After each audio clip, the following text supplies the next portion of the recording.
Mateus, capítulo 24. Para quem às vezes não conhece a Loren, né? Às vezes é uma pessoa que está vindo aí pela segunda, terceira vez na igreja. A Loren é membro dessa igreja e ela foi enviada para a Jordânia, lá no Oriente Médio, agora no início desse mês, mais ou menos. E ela é missionária lá. E esse outro trabalho que nós falamos, esse outro pastor, é o pastor Ramesh, o indiano. Nós temos esse trabalho lá já, irmãos, exclusivamente com o pastor Ramesh, desde 2013, mais ou menos, final de 2012, início de 2013, né? Então, tem dado muito fruto esse trabalho. Essa é a obra missionária que a igreja faz. Então é para que os irmãos que não conheçam, né, saibam do trabalho missionário. Mateus capítulo 24, versículo 45.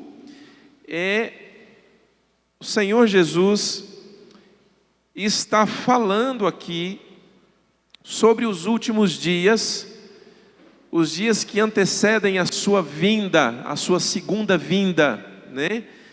E no capítulo 24 de Mateus, é riquíssimo.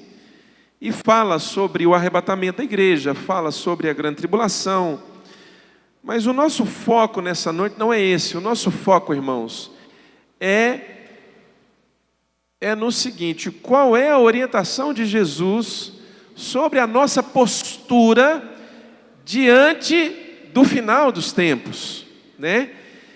E eu vou começar lembrando você da história do jovem rico, que todos conhecem, né? Numa ocasião, o Senhor Jesus foi procurado por um jovem que tinha muito dinheiro, e ele pergunta para o Senhor Jesus: o que eu tenho que fazer para ser salvo? Aí Jesus fala para ele: olha, obedece os mandamentos. E Jesus fala lá para ele os mandamentos que ele deveria obedecer. Ele fala assim: olha, tudo isso eu já tenho feito desde a minha idade de criança. E aí Jesus fala: então vende os seus bens, dá aos pobres, vem e me segue. E aí ele saiu triste, porque ele era muito rico. E então, uma das coisas, irmãos, que me marca nessa história é o seguinte, preste atenção. É uma pessoa que esteve com Jesus. Olha que forte isso. Esteve com Jesus. Conversou com Jesus. Ouviu Jesus falar. Ouviu Jesus ensinar. Mas não teve a vida transformada pelo Senhor Jesus. É o caso do jovem rico. Ele teve esse contato com Jesus, ele teve esse contato com a palavra de Deus ali ministrada através de Jesus, ali inclusive específico para a vida dele, mas acabou, irmãos, que ele não foi salvo, ele foi embora triste, ele não quis seguir Jesus, ou seja, viveu a vida dele, morreu sem a salvação. Ter contato com Cristo, ouvir a palavra, ser ministrado, mas não se deixar ser transformado por essa palavra, não se deixar ser transformado pela unção que domina o lugar, não se deixar convencer pela palavra de Deus que nos confronta com as nossas atitudes erradas, com o pecado, enfim, viver de uma maneira onde o meu coração vai se endurecendo, de forma que a palavra de Deus ela não faz efeito. Tem muita coisa na minha vida que é mais importante, ou que eu considero mais importante do que eu ouço na igreja, por exemplo. Isso é um erro. Então, pessoas assim, elas caminham exatamente para essa situação. Teve contato com o Senhor, ouviu a palavra do Senhor, mas não foram transformadas por Ele. No versículo 45 de Mateus 24, é uma história que fala do mesmo contexto. Veja bem, Jesus Jesus diz assim: quem é, pois, o servo fiel e sensato, que o seu senhor encarrega dos de sua casa para lhes dar alimento no tempo devido? Irmãos, o contexto aqui é de um senhor que é dono de uma propriedade. Ele sai de viagem, ele vai para um banquete de casamento, foi convidado para uma festa de casamento, e as festas de casamento no Oriente Médio, naquela época, levavam vários dias, não era apenas algumas horas, como é o nosso costume aqui, mas ele vai para essa festa e ele fica vários dias. Então ele chama os seus servos e ele dá tarefas para cada um deles, para cuidar da propriedade.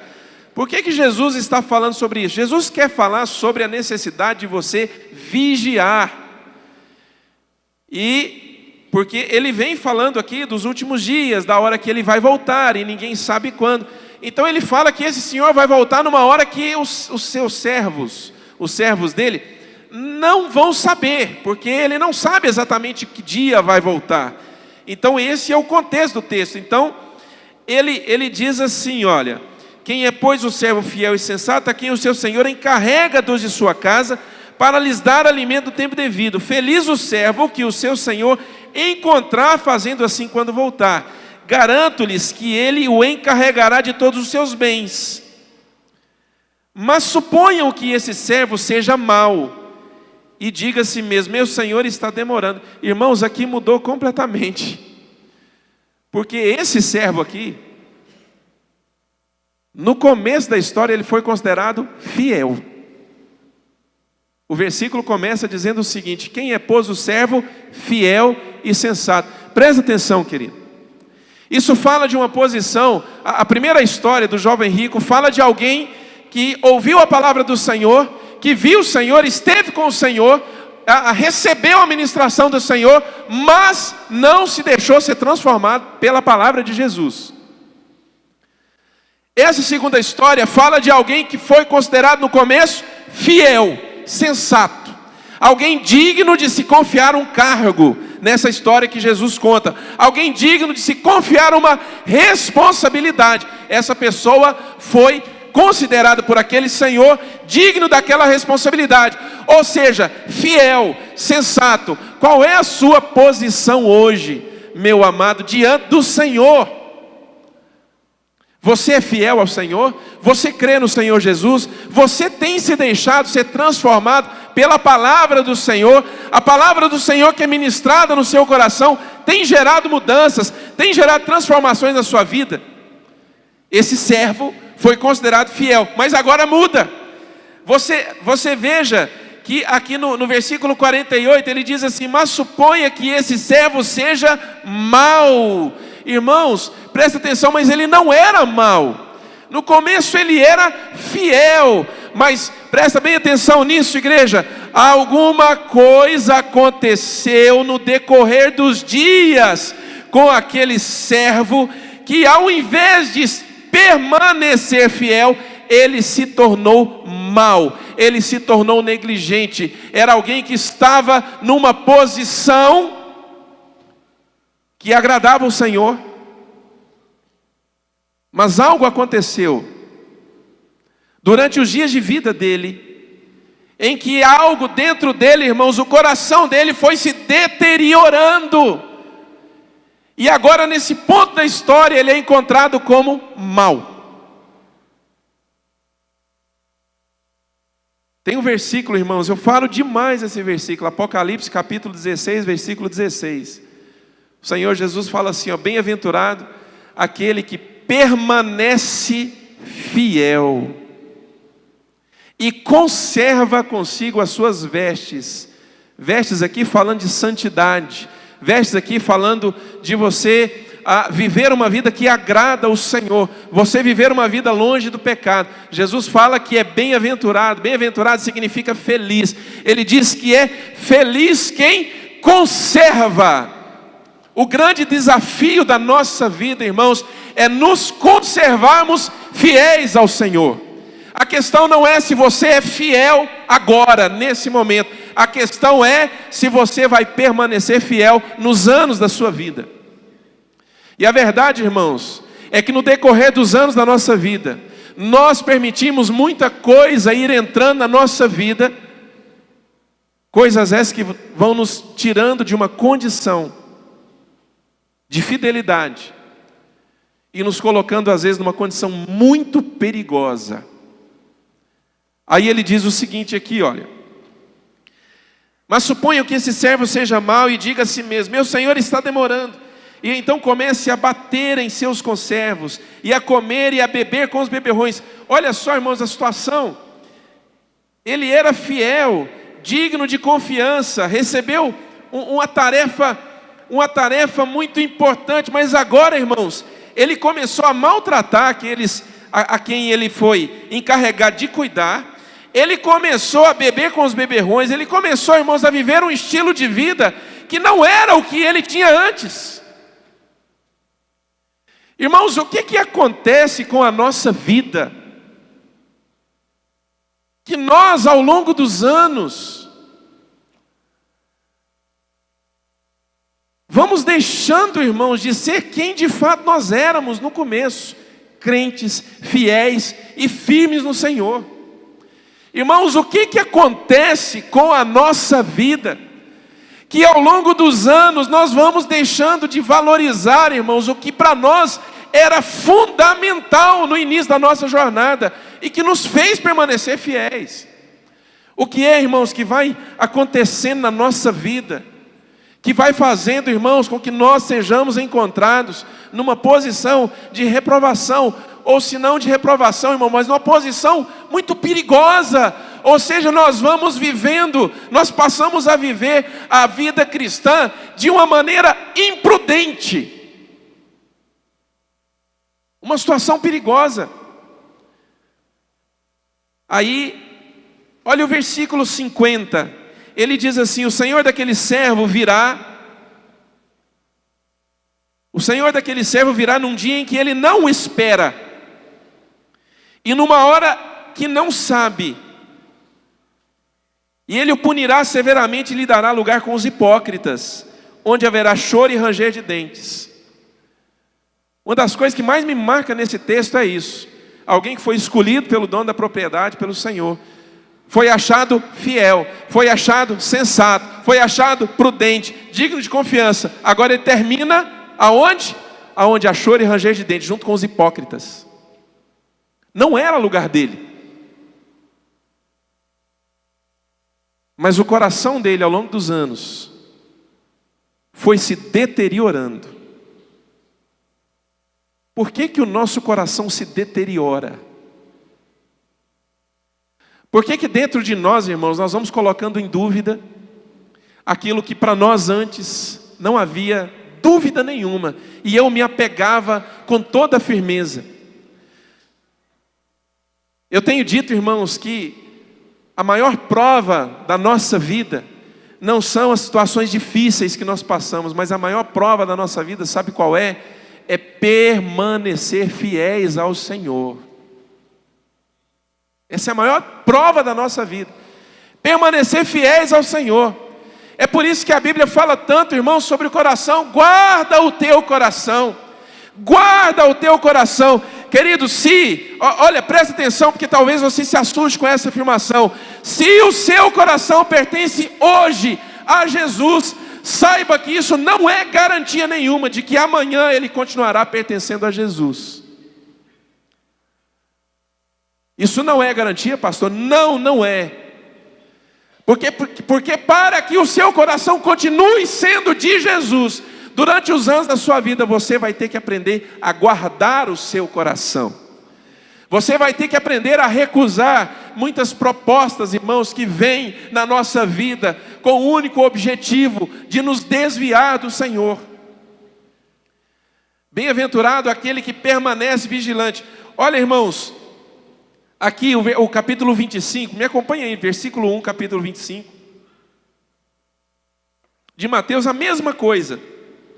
Diz assim: o reino dos céus será, pois, semelhante a 10 virgens, que pegaram suas candeias e saíram para encontrar-se com o noivo.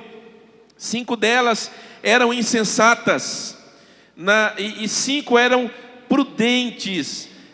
Eu tenho uma versão, acredito que tem uma outra versão, Almeida, traduz esse insensato aqui como nécias e outra ainda como imprudentes.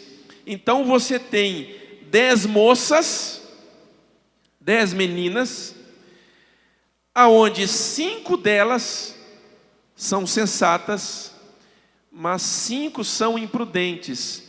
Presta atenção, porque nesse ponto da história não dá para você saber quem é sensato e quem é imprudente. Aqui ainda não dá. Mas os anos vão passando e vão revelando, irmãos, aquilo que nós temos cultivado no nosso coração. E aí o texto continua dizendo assim, olha, versículo 3. As insensatas pegaram suas candeias ou suas lamparinas, mas não levaram óleo. As prudentes, porém, levaram óleo em vasilhas, junto com suas candeias. Para onde elas estavam indo? Elas foram convidadas para um banquete de casamento. E essas 10 meninas aqui, irmãos, essas 10 moças, elas iriam se encontrar com o noivo. Olha o tanto que isso é profético. Fala da igreja, o noivo aqui fala de Jesus. Mas no meio das 10, no meio da igreja, uma parte era prudente, a outra parte não era prudente. Mas isso não se revela, irmãos. E isso, até nesse momento aqui, não traz um problema para a vida das imprudentes. Mas vai trazer, quer ver? Então, versículo 3. As insensatas pegaram suas cadeias e não levaram, nas suas candeias e não levaram óleo, né? A lamparina, ela para produzir, para pegar fogo ali e iluminar, precisava de óleo. Então levaram só o óleo que tinha ali dentro.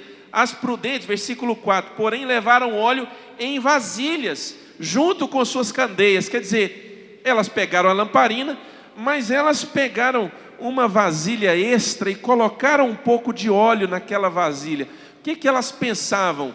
Se por um acaso o noivo demora, a gente fica sem óleo aqui, então nós temos como reabastecer, né? O noivo, olha o versículo 5, o noivo demorou a chegar e todas ficaram com sono e adormeceram. Tantas que eram prudentes adormeceram, quanto as que eram imprudentes adormeceram também, irmãos. Agora presta atenção, porque agora você vai ver quem é quem.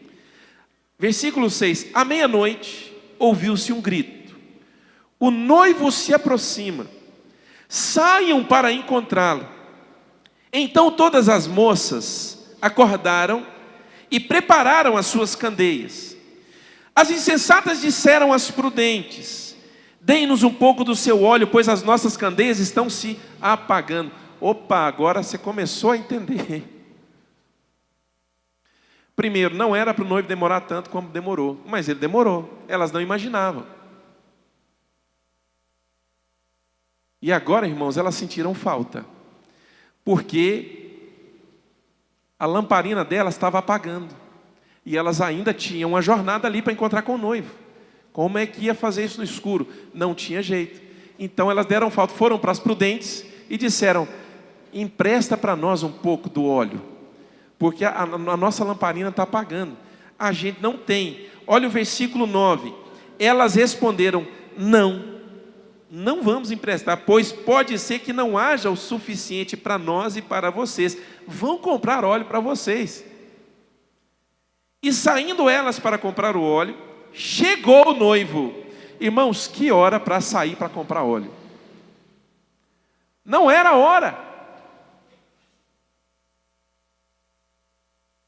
Aqui você começa a ver o que a imprudência faz. Irmãos, muitas vezes nós temos a tendência de levar a nossa vida cristã de uma maneira totalmente imprudente. E aí chega a situação, chega um problema, chega uma dificuldade e nós queremos resolver tudo assim de última hora. Você quer ter força, você quer ter graça, você quer ter sabedoria, mas a sua vida não é uma vida de uma pessoa que vive buscando força do Senhor, buscando graça do Senhor, buscando sabedoria. Você vive a sua vida de uma maneira onde você não considera a oração, mas aí chega no momento crucial da sua vida, no momento importantíssimo da sua vida, aí sim você quer orar, e aí sim você quer que orem por você. Sabe, você vive uma situação de pecado na sua vida, e aí você quer que o Senhor mude a história da sua casa, e aí você pede oração para que mude a história da sua casa, sabe, e achando, irmãos, ou não achando, mas desconsiderando que o maior exemplo que a sua família que precisa de Jesus tem na sua casa é você que é crente. E aí, irmãos, muitas vezes nós sustentamos uma situação de pecado na nossa vida.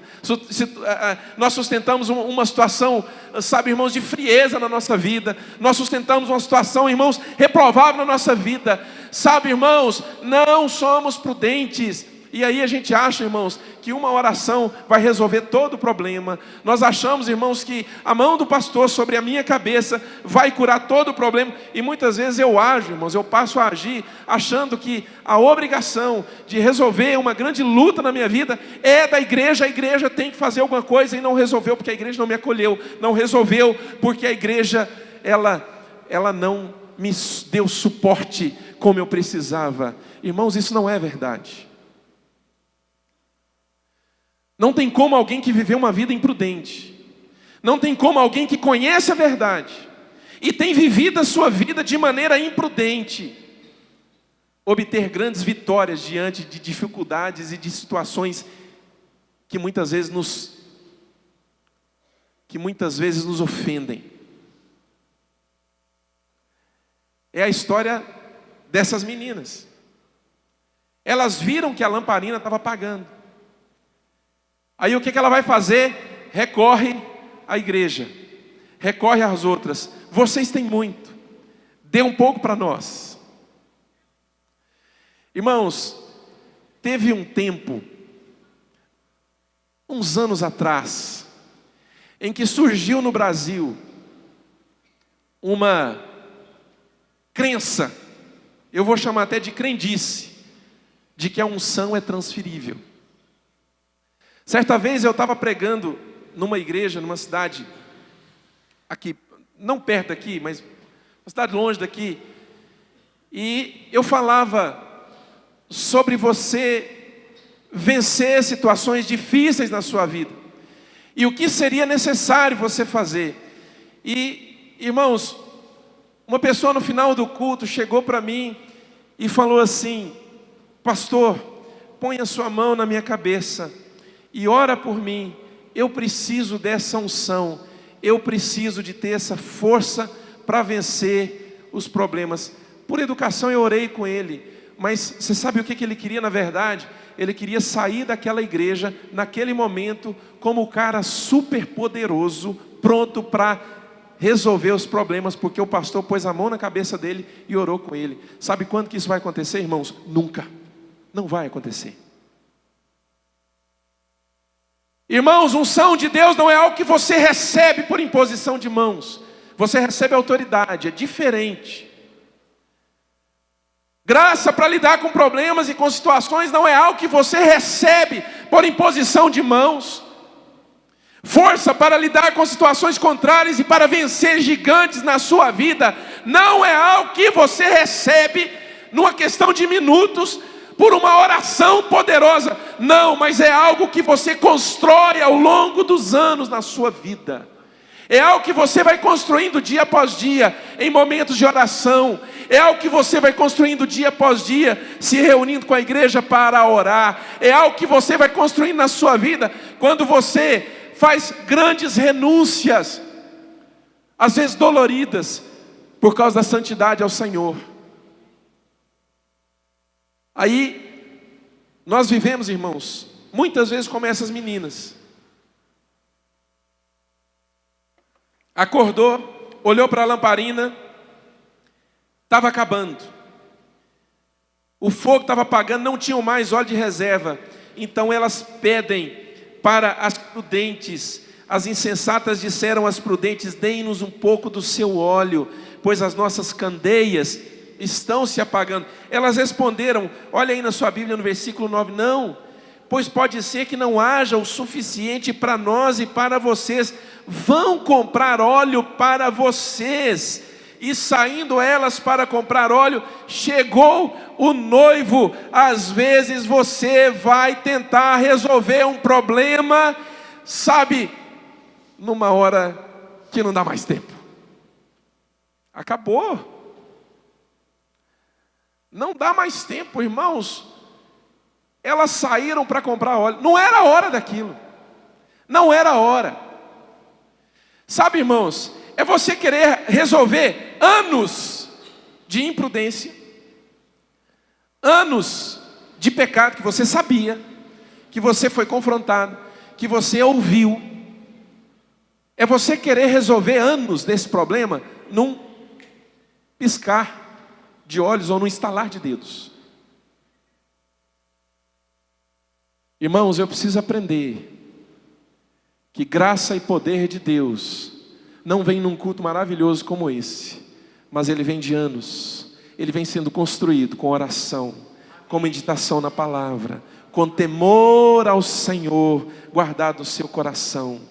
Anos de meditação na palavra, fidelidade ao Senhor. Eu vou construindo, você vai construindo, e cada vez você vai se fortalecendo no Senhor.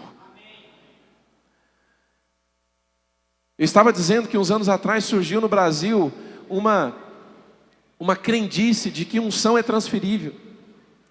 Eu quero ficar perto de tal pastor porque a unção é transferível. Irmãos, unção não é transferível.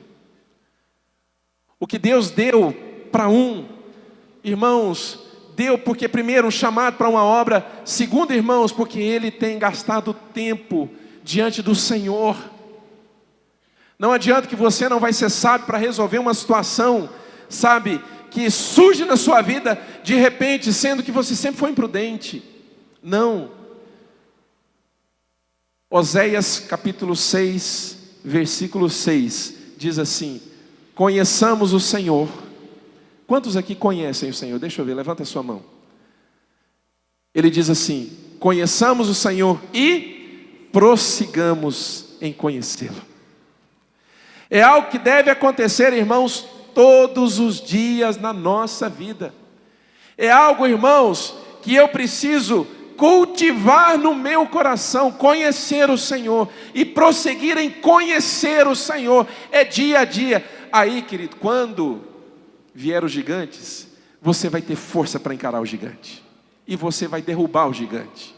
Quando vierem problemas e situações difíceis, você vai ter força para encarar e para derrubar, porque não é alguém que pediu uma oração, simplesmente não, é alguém que pratica a oração, dia após dia na sua vida. Vamos terminar o texto, diz assim, versículo 10, e saindo elas para comprar o óleo, chegou o noivo. As virgens, ou as moças que estavam preparadas, entraram com ele para o banquete nupcial. E a porta foi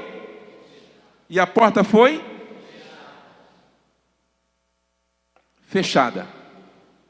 Olha para mim. Vai chegar o momento em que a porta vai fechar. Você consegue entender isso?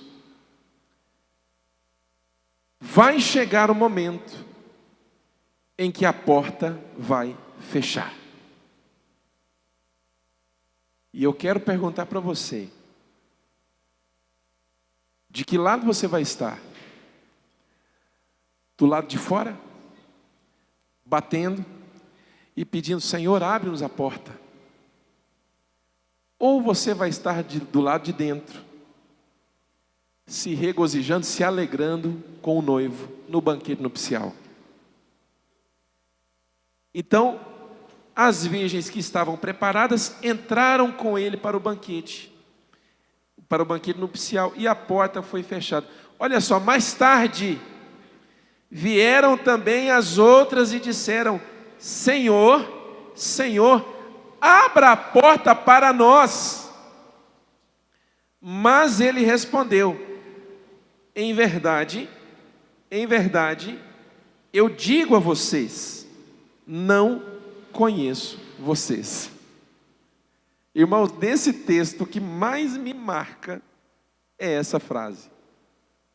Sabe por quê? Porque essas 5 moças eram virgens como as outras 5. Estavam no mesmo grupo, faziam parte do mesmo grupo. Eram ministradas, faziam parte da mesma igreja, irmãos. Ouviam a mesma coisa. Viam a mesma coisa. Eram exortadas na mesma coisa. A palavra que as prudentes ouviam, as imprudentes também ouviam. O louvor que as prudentes cantavam e louvavam, as imprudentes também cantavam e louvavam com aquele louvor, irmãos. O pastor que ministrava nessa igreja, ministrava tanto para um grupo quanto para outro grupo, porque na verdade, irmãos, era uma turma só, estavam ali, mas irmãos, algo na vida delas não permitiu que essa ministração fosse trazendo mudança e transformação na vida delas. E aí, irmãos, houve um momento que a porta fechou, pronto, acabou. Aí Jesus fala assim, olha, a verdade, não Jesus, né, o Senhor dessa história, mas ele respondeu: a verdade é que não as conheço. Irmãos, ele não conhecia elas. Ah, mas peraí, como assim? Estava na igreja? Como que o Senhor não poderia conhecer? Sabe, irmãos, porque na verdade, uma vida imprudente não demonstra só uma atitude relapsa da nossa parte com a vida cristã, não. Demonstra que nós não conhecemos o Senhor, de fato e de verdade. Por isso, conheçamos o Senhor e prossigamos em conhecê-lo. Amém, irmãos? Vamos ficar de pé.